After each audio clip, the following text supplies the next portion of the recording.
Salut les amis, c'est William, bienvenue au sein de cette nouvelle vidéo. Très content et très heureux de vous retrouver aujourd'hui dans cette nouvelle vidéo dans laquelle je vais répondre à une nouvelle question vis-à-vis des entretiens d'embauche. Quelles sont vos qualités et quels sont vos défauts? C'est une question qui est très souvent posée et c'est une question qui est également très souvent redoutée par beaucoup de personnes en entretien d'embauche. Donc dans cette vidéo-ci, j'aimerais répondre à celle-ci, vous donner des conseils très précis et vous donner également une liste de qualités et une liste de défauts que vous allez pouvoir donner et divulguer à la personne que vous avez en face de vous en recrutement. Je tiens également à m'excuser en début de cette vidéo vis-à-vis des lunettes. J'ai le soleil qui est juste là, donc pour toutes les personnes qui sont abonnées à cette chaîne YouTube depuis longtemps, vous le savez, dès qu'il y a le soleil qui est en face, je suis obligé de porter un petit peu des lunettes. Pour les autres, cliquez sur le bouton s'abonner, forcément. Alors j'aimerais introduire cette vidéo avec quelque chose que vous devez comprendre, c'est que si le recruteur vous pose cette question qui est un petit peu bateau à mon sens, c'est que tout simplement, ce n'est pas forcément un recruteur très expérimenté et très développé. Si vous postulez par exemple pour une toute petite entreprise où le recruteur, c'est tout simplement le directeur de la boîte, il n'a pas forcément le temps de se préparer à vous faire vraiment un entretien de recrutement très poussé et très pointu.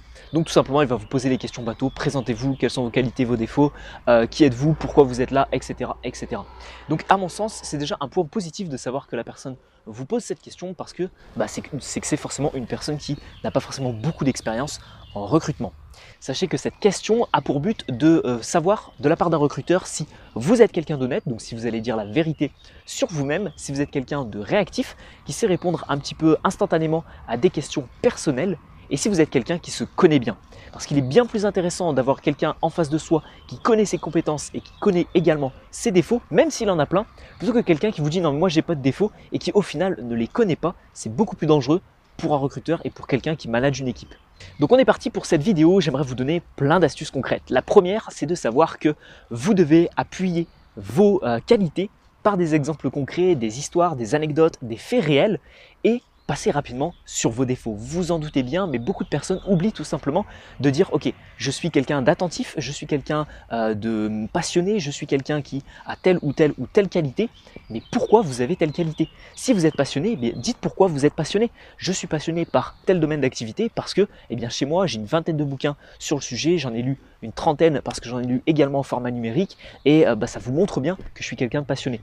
Donc ça c'est un exemple, c'est un fait réel. Vous pouvez également dire que vous êtes passionné de tel domaine parce que quand vous étiez petit, vous avez vécu telle aventure, etc. Ça peut être le cas notamment sur tout ce qui est lié aux voitures, etc. Vous êtes recruté pour travailler dans une concession automobile, vous dites tout simplement, voilà, quelles sont tes qualités? Je suis quelqu'un de passionné par l'automobile. Depuis que je suis tout petit, j'adore jouer avec des voitures en plastique. Depuis que j'ai mon permis, j'adore être sur le moteur de ma voiture, etc. Et pour moi, ma voiture, c'est toute une passion. Donc vous expliquez ça avec une anecdote ou avec un fait réel. Par contre, vos défauts, vous allez passer dessus très rapidement. S'il fallait donner un laps de temps vis-à-vis de cette question, je dirais qu'il faut répondre à peu près en 5 minutes à cette question, 3 à 5 minutes sur cette question. Et je dirais que vos défauts, ça doit représenter même pas 30 secondes. Alors que par contre, chaque qualité doit durer 30 secondes et doit être appuyée par un exemple concret. Donc vos défauts, vous allez juste dire, écoutez, je suis quelqu'un d'impatient, je suis quelqu'un qui est peut-être un petit peu têtu dans ce que je vais faire, etc. Mais vous n'allez pas donner d'exemple concret parce que sinon le recruteur va s'en rappeler. Ce qui est également intéressant de faire au niveau de vos défauts, c'est de donner des défauts qui n'ont strictement rien à voir avec le sujet de votre entretien et du travail et des missions que vous allez effectuer. Par exemple, vous allez dire que en termes de défauts ou en termes de points négatifs, vous n'aimez pas tel aliment. Vous détestez par exemple le vin blanc. Ou alors, vous pouvez dire que tout simplement, vous détestez attendre plus de 20 minutes au restaurant avant de passer votre commande. Ou entre le moment où vous avez passé votre commande et le moment où le premier plat arrive. Je pense que c'est quelque chose qui fera un petit peu sourire le recruteur, qui mettra un petit peu un côté décalé à l'entretien et c'est quelque chose qui au final est totalement acceptable. Si vous dites je déteste le homard et la tapisserie par exemple, ce sera un petit peu décalé, ça mettra un petit côté d'humour, ce sera toujours sympa. Et en plus de ça, c'est quelque chose que vous connaissez et au moins c'est quelque chose que vous admettez. Parce que ce qui peut être vraiment très pénible en entretien, c'est qu'une personne vous dise moi j'ai telle ou telle qualité, j'ai quelques défauts, mais j'aime tout le monde, je suis gentil avec tout le monde m'adore, etc. Ça c'est totalement faux et je pense que c'est juste se voiler la face et mentir directement à la personne en face de vous. Donc admettez des petits défauts, ça vous permettra tout simplement de montrer que vous êtes réel, que vous connaissez bien et également que vous êtes entier. Le troisième conseil de cette vidéo vous permettra tout simplement d'analyser quelles sont un petit peu vos forces, vos faiblesses, vos opportunités et vos menaces. À travers ces 4 termes, normalement, les plus sérieux et les plus assidus d'entre vous auront reconnu la matrice SWOT. S-W-O-T. C'est un anagramme qui signifie tout simplement ce que je viens de dire, mais en anglais, donc menace, faiblesse, opportunité et qualité. Et ce que je vous invite à faire, c'est à faire une matrice SWOT pour vous-même. Généralement, c'est ce qu'on va faire au sein d'une entreprise pour situer un petit peu une entreprise au sein d'un marché. Quelles sont les qualités, quels sont les points forts, les points faibles d'une entreprise, etc. Ce que je vous invite à faire, vous, c'est à faire vraiment une matrice SWOT de vous-même. Donc, quelles sont vos forces? Je suis quelqu'un qui est engagé, qui est passionné, qui est vraiment, dès qu'il fait une mission, il va la réaliser jusqu'au bout. Quelles sont vos faiblesses? Eh bien, je suis peut-être quelqu'un qui est peut-être impatient. Quelles sont vos menaces suite à vos faiblesses? Donc les menaces, c'est potentiellement tout ce qui pourrait arriver, tout ce qui pourrait découler de vos faiblesses. Donc vu que je suis impatient, peut-être que je vais m'énerver sur un collaborateur qui ne ferait pas les missions dans le temps imparti, etc. Et ensuite, quelles sont les opportunités? Eh bien, vu que je suis quelqu'un qui est vraiment entêté et qui fait les choses jusqu'au bout, eh bien les opportunités, c'est tout simplement de réaliser de très beaux projets avec vous. Donc faites vraiment cette matrice SWOT, ça peut être très intéressant pour vous. Enfin, 4e point de cette vidéo, c'est de parler de défauts que vous êtes actuellement en train de corriger ou que vous avez déjà corrigé en partie. Par exemple, vous êtes informaticien, vous postulez pour un entretien pour travailler dans des bureaux en informatique et vous savez que potentiellement il va y avoir des réunions d'équipe et vous allez devoir être avec vos collègues, etc. Vous pouvez dire en termes de défauts, je suis quelqu'un qui est assez timide, assez réservé et qui aime un peu travailler dans mon coin. Mais je travaille énormément là-dessus et j'essaye de travailler et de m'intéresser à la communication. J'ai suivi une formation sur la communication, je me forme, je regarde les vidéos de William Morrow sur YouTube par exemple.